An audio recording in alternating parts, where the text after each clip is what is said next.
ایک اہم مسئلہ اللہ نے یہ بیان کیا. طلاق کے مسائل تو میں بتاتا ہی رہتا ہوں, سورہ بقرہ میں طلاق کے بہت مسائل بیان ہوئے ہیں, وہ کئی بار ہو چکے ہیں, ان کو میں ریپیٹ نہیں کروں گا. لیکن ایک حکم, وَلَا يَحِلُّ لَهُنَّ أَن يَكْتُمْنَ مَا خَلَقَ اللَّهُ فِي أَرْحَامِهِنَّ. اللہ نے عورت کو حکم دیا, مسلمان عورت کو, کہ اگر تمہیں طلاق ہو جائے تو تمہارے پیٹ میں اگر حمل ہے, اس حمل کو, اس پریگننسی کو تمہیں چھپانے کی اجازت بولیں نہیں ہے, اگر تم اللہ اور آخرت پر ایمان رکھتی ہو. یہ بھی ہوتا ہے آج کل, کیونکہ اس معاملے میں مرد عورت کی زبان پر اعتماد کرتا ہے. اگر ایک مرد نے کسی عورت کو طلاق دی, عورت کو اگر حمل ہے وہ چھپا لے گی اور وہ بتائے گی مجھے مینسز آنا شروع ہو گئے. مرد یقین کر لے گا, بھائی 3 مینسز گزر گئے, عدت ختم.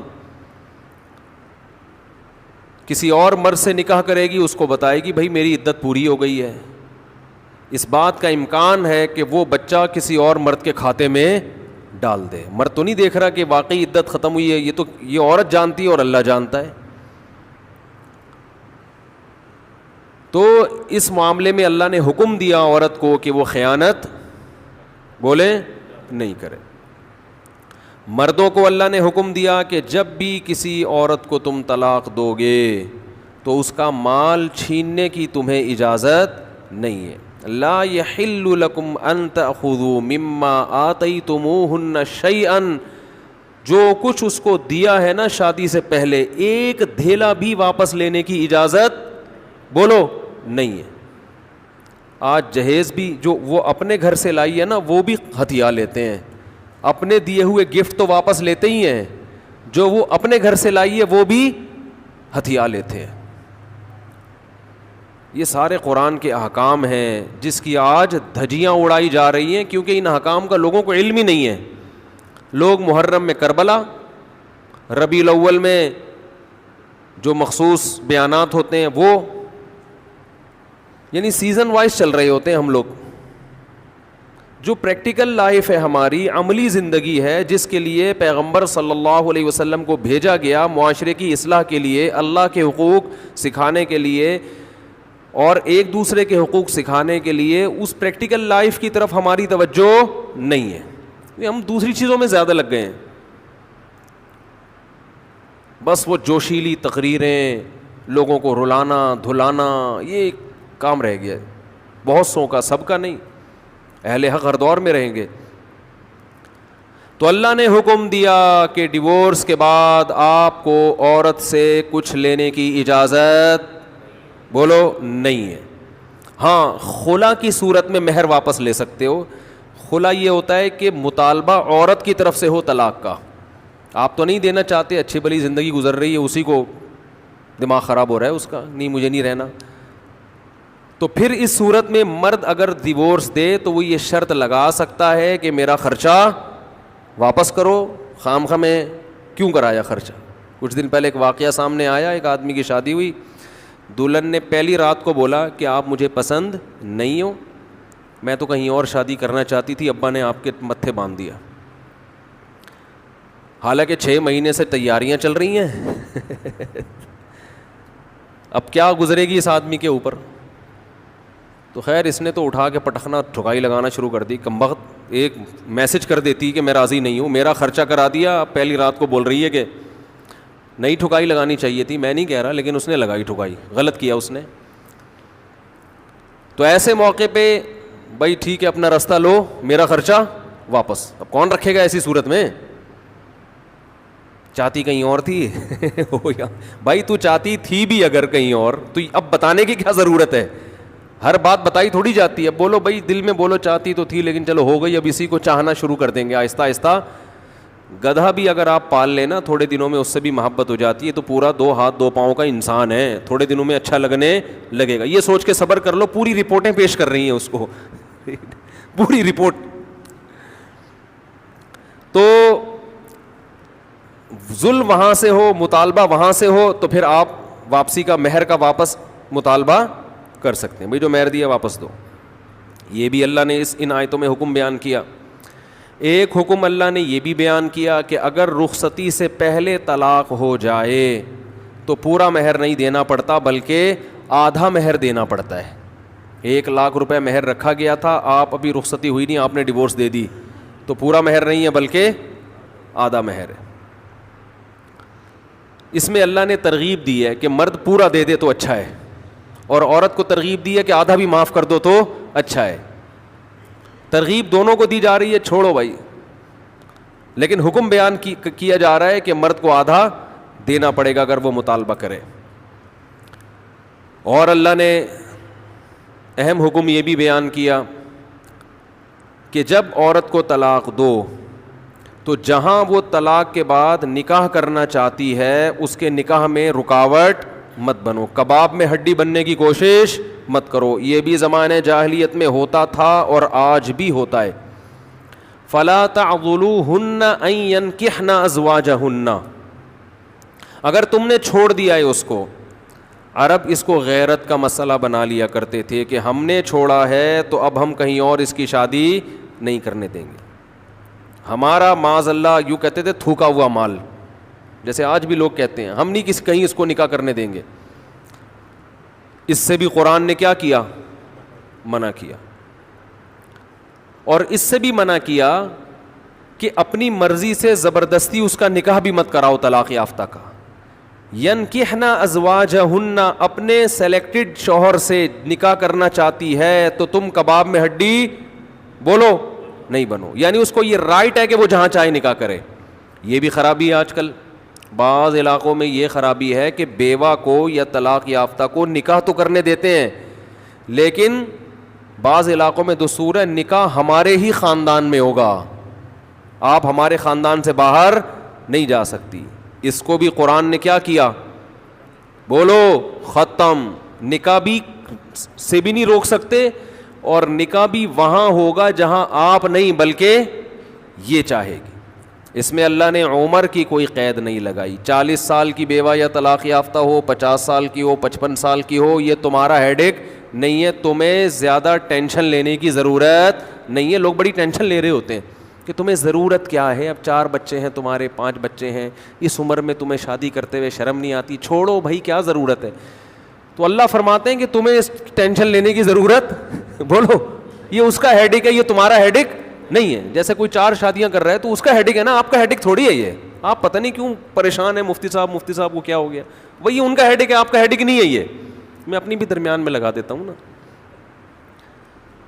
تو ہر ایک کے ہیڈ ایک ہم نے پالے ہوئے ہیں. وہ یہ کیوں کر رہا ہے, وہ یہ کیوں کر رہا ہے, وہ کم عمر سے شادی کیوں کر رہا ہے, وہ بڑی عمر سے شادی کیوں کر رہی ہے, یہ ہوتے ہیں نا لوگوں کے مسائل. اس نے یہ کیوں کر لیا. ایک خاتون نے مجھے بتایا کہ وہ ایک دفعہ بیوہ ہوئی, اللہ کی قدرت دوبارہ شادی, دوبارہ بیوہ ہو گئی.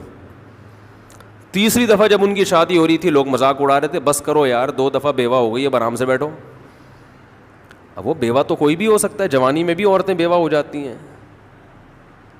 تو اب دیکھو لوگوں کو تکلیف ہو رہی ہے, بھائی یہ اس کا ہیڈ ایک ہے. اچھا لوگ اس سے شادی کرتے ہوئے ڈر رہے تھے ان سے کہ میں بھی پھر میں نہ مر جاؤں.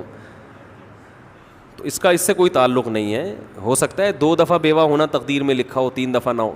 یہاں مجھے وہ چٹکلا یاد آتا ہے, وہ ایک آدمی نے, ابے چھوڑو چٹکلوں کو, ابھی قرآن کو فوکس کرتے ہیں.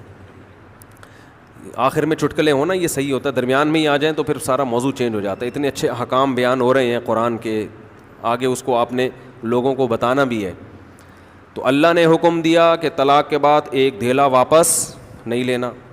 خلا کی صورت میں لے سکتے ہو, مگر خلا بھی شوہر کی رضا سے ہوتا ہے, یک طرفہ نہیں ہوتا, یاد رکھیں. دوسرا کام تم نے کیا کرنا ہے, اس کو کہیں اور نکاح سے روکنا نہیں ہے. تیسرا کام یہ کرنا ہے, نکاح بھی وہاں کرنا ہے جہاں وہ چاہتی ہے. تمہاری مرضی نہیں مسلط ہوگی, اس کی مرضی چلے گی. اور اگر پرانے شوہر سے نکاح کرنا چاہے اور 2 طلاقیں ہوئی ہوں تو وہاں بھی کر سکتی ہے, کیونکہ آیت کا ایک شان نزول بھی ہے. ایک صحابی نے اپنی بہن کا نکاح کسی صحابی سے کرایا, تھوڑے دنوں میں طلاق ہو گئی. طلاق ایک تھی, عدت ختم ہوئی, نکاح ختم. اب تھوڑے دنوں کے بعد دوبارہ ان دونوں کا دل چاہنے لگا کہ ہم آپس میں کمپرومائز کر لیں. ہوتا ہے وقتی طور پر اختلافات بہت زیادہ ہوتے آتے ہیں, جب دور رہتے ہیں تو آپس میں میلان ہونے لگتا ہے. لیکن وہ جو صحابی تھے نا جن کی بہن کو طلاق ہوئی تھی, انہوں نے کہا کہ اب میں اپنی بہن کا نکاح دوبارہ اس آدمی سے بولو نہیں کروں گا. اور کہا کہ یا رسول اللہ, میں نے ان کی عزت کی, ان کو اپنی بہن نکاح میں دی, انہوں نے لڑائی جھگڑا کر کے طلاق دے کے میرے گھر میں بٹھا دیا اس کو, تو میں کیسے دوبارہ. یہ ذلت محسوس ہوتی ہے نا انسان کو. قرآن میں اللہ نے آیتیں نازل کی کہ اگر وہ اپنے شوہر سے نکاح کرنا چاہتی ہے تو درمیان میں رکاوٹ مت بنو. لڑے بھی وہ خود تھے, اب جڑ بھی خود رہے ہیں. نہیں آ رہی بات. اس کو بھی لوگ غیرت کا مسئلہ بنا لیتے ہیں, سسر صاحب بنا لیتے ہیں, میرے داماد نے میری بیٹی کو طلاق دی ہے, میں تو نہیں واپس بھیجوں گا. بھائی دنیا میں جو آدمی میں لچک نہیں ہے نا, فلیکسیبلٹی نہیں ہے, لچک نہیں ہے جس میں, وہ کبھی بھی کامیاب نہیں ہو سکتا. یاد رکھو یہ جو ہوتا ہے نا, میں اصول کا پکا. بھائی اصول کا پکا ہونا تو اچھا ہے, لیکن یہ اصول ہی غلط ہے کہ جو کہہ دیا تو اس پہ قیامت تک قائم رہنا ہے. یہ اصول ہی غلط ہے. اصول یہ ہونا چاہیے کہ جب موقع کی مناسبت سے جو بات ٹھیک لگے گی اپنے آپ کو چینج کر لوں گا. یہ اصول ٹھیک ہے, اس اصول پہ پکے رہو, اور یہ نبی سے ہمیں ملتا ہے یہ اصول. حدیث میں آتا ہے ایک صحابی نبی کے پاس آئے, مجھے صدقہ چاہیے, یہ چاہیے, وہ چاہیے. آپ نے فرمایا اللہ کی قسم تم پر خرچ نہیں کروں گا میں. وہ چلے گئے, آپ نے دوبارہ بلایا, فرمایا ان پہ صدقہ کرو, دے دو. وہ پریشان, یا رسول اللہ آپ نے تو قسم اٹھائی تھی کہ میں آپ کو نہیں دوں گا. آپ نے فرمایا من رأى علی یمین فرأى غیرہا خیرا منہا فلیکفر عن یمینہ, کہ جو شخص کسی بات پہ قسم اٹھا لے, جائز بات ہو, کوئی اگر حرام پہ قسم اٹھائی وہ تو بچنا لازم ہے نا, کہ میں گناہ نہیں کروں گا, وہ تو ویسے ہی حرام ہے. جائز کام, صدقہ تو جائز ہے نا, بلکہ ثواب ہے. فرمایا کوئی کسی جائز کام پہ قسم اٹھائے, پھر بعد میں اس کو خیال ہو کہ مجھے قسم توڑ دینی چاہیے, اس کا مائنڈ کیا ہو گیا, چینج, تو اسے چاہیے قسم توڑ دے اور کفارہ ادا کر دے, اس قسم پہ قائم بولو نہ رہے. قسم پہ جب قائم نہ رہنے کا حکم ہے تو بغیر قسم کے میں نے جو بول دیا بس وہ پتھر پہ لکیر بن گیا, یہ تو پاگل اور گدھے ہونے کی علامت ہے. قسم بھی اگر کھا لی ہو تو بھائی اس وقت یہ خیال تھا کہ نہیں دینا, اب زمینی حقائق کہہ رہے ہیں کہ اس کو دینا ہے, تو اب قسم توڑو, کفارہ ادا کرو اور دے دو. بات نہیں آ رہی میرا خیال ہے. یہ کس کی سیرت ہے, نبی کی. نبی سے زیادہ کسی کی پکی زبان ہو سکتی ہے, لیکن ایسی لچک سکھائی ہے کامیاب بننے کے لیے کہ یہ نہیں کہ جو کہہ دیا تو وہ پتھر پہ لکیر. گراؤنڈ ریئلٹی کے لحاظ سے, ماحول کے چینج ہونے کے لحاظ سے آپ نے اپنا رویہ کیا کرنا ہے, چینج کرنا ہے. اس وقت آپ کی رائے یہ تھی, اب آپ کی رائے وہ ہے, کیونکہ زمینی حقیقت بھی چینج ہوتی ہے اور انسان کی نالج بھی چینج ہوتی ہے اور انسان کی رائے بھی چینج ہوتی ہے. بعض دفعہ نالج چینج نہیں ہوتی, انسان تانے بانے ملا کے ایک رائے قائم کرتا ہے, بعد میں جب اور گہرا سوچتا ہے تو اسے لگتا ہے کہ وہ رائے ٹھیک نہیں تھی, تو وہ اسٹیٹمنٹ اس کا کیا ہو جائے گا, چینج. کوئی بات نہیں, دن میں 100 دفعہ چینج ہو جائے. ناکام وہ ہے جو کہہ دیا تو اڑ گیا, بس کچھ بھی ہو جائے. اب دیکھو ایک آدمی آپ کو مستحق نظر نہیں آ رہا تھا, آپ نے کہا اللہ کی قسم تجھے میں صدقہ نہیں دوں گا, تو فراڈی ہے. بعد میں پتہ چلا نہیں فراڈی نہیں ہے, آپ کو نہیں, میں نے تو بول دیا تھا میں نہیں دوں گا. بھائی اب فراڈی ہونے کی بیس پہ نہیں دے رہے تھے, تو اب پتہ چل گیا یہ فراڈی نہیں ہے. بعض دفعہ پہلے بھی پتا تھا فراڈی نہیں ہے, اب بھی پتہ ہے نہیں ہے, لیکن پہلے خیال تھا کہ نہیں دینا چاہیے, اب خیال ہے کہ دے دینا چاہیے, تو رائے چینج کر لو. بہت مشکل ہے. اور گھریلو جھگڑوں میں تو میاں بیوی کی طبیعت میں اگر لچک نہیں ہے نا, 4 دن بھی ان کا رشتہ نہیں چل سکتا. یہ تو مجھ سے ابھی لکھوا کے سگنیچر انگوٹھے لگا لو, جیسے سبزی والے نے ٹھپے لگائے تھے انگوٹھے کے, انگوٹھے لے کے گھوم رہا ہوں. لیکن آپ انگوٹھے نہیں, آپ مجھے پکڑ لینا, میں کہاں بھاگوں گا. وہ جب بھی انگوٹھے کی بات آتی ہے مجھے وہ سبزی والا یاد آتا ہے جس کو میں نے بزنس کے لیے پیسے دیے تھے, اور اس نے ایمانداری میں اسٹیمپ پیپر پہ اپنے انگوٹھے لگا کے دیے تھے. جب وہ پیسے لے کے بھاگا تو 3 سال میں نے وہ انگوٹھے سنبھال کے رکھے. اب لوگ مجھے کہتے ہیں نا وہ فلاں آدمی کو میں اتنے کروڑ روپے دے رہا ہوں تو اتنا ایماندار ہے, میں تو اسٹیمپ پیپر پہ لکھوا رہا ہوں اور انگوٹھے بھی لگوا رہا ہوں. میں کہتا ہوں یہ انگوٹھوں کا تذکرہ میرے سامنے مت کیا کرو, انگوٹھوں سے کچھ بھی نہیں ہوتا. بندہ اگر 2 نمبر ہے, اسٹیمپ پیپر بکری کو کھلا دینا, کسی کام کا نہیں ہے یہ اسٹیمپ پیپر, عدالت سے بھی نہیں نکلوا سکتے. سمجھتے ہو؟ لکھوایا کرو ضرور, لیکن اس سے ہوگا کچھ بھی نہیں. عدالت انگوٹھا دیکھ کے بولے گی بس ٹھیک ہے انگوٹھا, اب انگوٹھے کو پکڑ کے جیل میں ڈال دو بس, انگوٹھے کو دیے تم نے پیسے, بندہ تو پکڑائی میں آئے گا ہی نہیں, آ بھی گیا تو کچھ بھی نہیں کر سکتے. عدالت کہے گی دیے کیوں تھے. تو پیسہ دینے سے پہلے 100 دفعہ سوچا کریں. خیر, تو کیا بات چل رہی تھی؟ ابے انگوٹھے کی بات کہاں سے آئی؟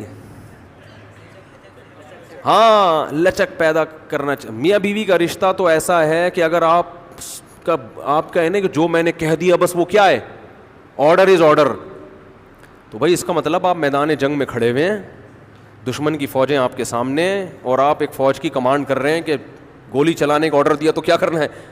یہ گھر ہے, یہ میدان جنگ بولو نہیں ہے.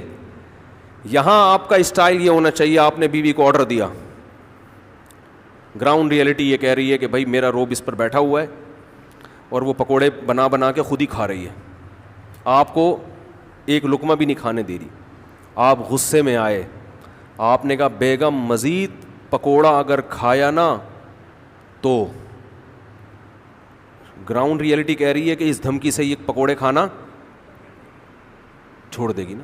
لیکن آگے اس کا ایٹیٹیوڈ آپ نے دیکھا, اس نے کہا تو کیا کر لے گا, فوراً وہ کرچھلی اٹھائی, تو کیا کر لے گا, فوراً لچک پیدا کرو.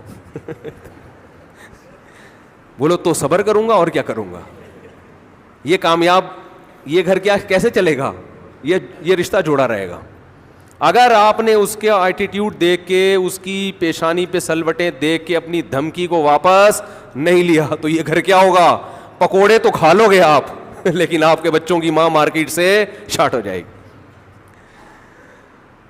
تو اس میں گھر کے اندر کا اصول لچک, کامیاب آدمی وہ. ہاں ناقابل برداشت کوئی معاملہ ہو جائے تو ایک الگ بات ہے. تو اللہ نے کیا حکم دیا کہ اگر ڈیورس ہو گئی ہے پھر دوبارہ ملنا چاہتے ہیں تو کباب میں ہڈی بولو مت بنو, ملنے دو ان کو, کوئی مسئلہ نہیں ہے. ہاں یہ قرآن نے کہا ہے کہ اس شرط میں ملیں کہ ان کا اپنے بارے میں یہ خیال ہو کہ دوبارہ وہ جھگڑے نہیں کریں گے. ایسا نہ ہو ملتے پھر وہی ٹینشنیں شروع کر دیں, اب دوبارہ اپنی اصلاح کر کے آئیں کہ بھئی اب ان ماضی کے قصوں کو چھیڑنا نہیں ہے. لیکن یہ ایک یا دو طلاقوں کے بعد ہے, 3 طلاق کے بعد نہیں مل سکتے جب تک کہ کہیں اور نکاح نہ ہو جائے اس کا.